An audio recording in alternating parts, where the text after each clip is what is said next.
I'm going to show you how to take apart the Mainstays Walmart box fan. First thing you can do while you have it sitting here is take the knob off. I had a hard time getting that off the first time. I had to use a screwdriver to get in there and pry it off. Obviously make sure it's unplugged. Next thing you're going to do is, I have 4 pieces of tape on mine. Take those 4 pieces of tape off. All right. Then you'll find a screw that's right here, Phillips head.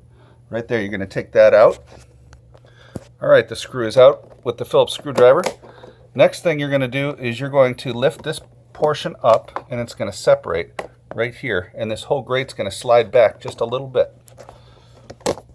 So lift this portion out. It's hard to do with one hand. Now see it's starting to separate?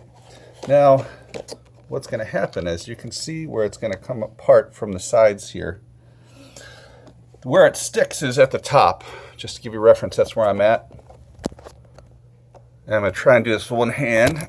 Separate it. There we go. I'm pressing down on it. Separate and pulling back.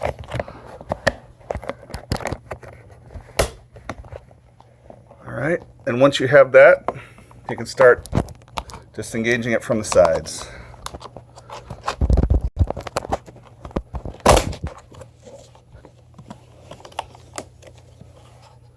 Coming out there.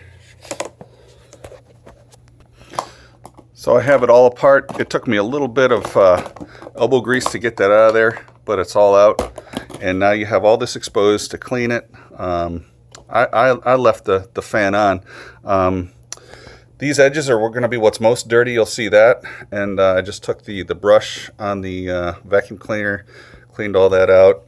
You're not going to get too much dirt on this side. You're going to get more dirt on this side because that's where it sucks it in. As far as this piece goes, you're going to want to go to the inside and just take your brush from your vacuum cleaner and clean all that out. And then you're going to go back in. And so you put it kind of like the way it was before. I'm not going to be able to do this with one hand, but you're going to pull the side out and push that in there. All right, so you can see it's now in there, and all I need to do is push it up toward the top. And it should go in there pretty easily. Slides right up in there. It's got to slide in there. And then you just go in reverse order. You put the screw in there, and you're good to go. Put the knob back in too. Make sure that's matched up. I had it on 0 there, and I'm not going to put it in as tight as it was before. So, all right, so that's in. I'll put the screw in, and then I'm done.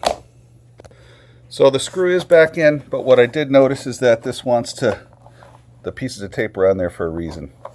Okay, so I'm going to put the piece of tape back on there, and across here, and one here, and then one here. Otherwise, even with the screw in there, it's going to want to separate.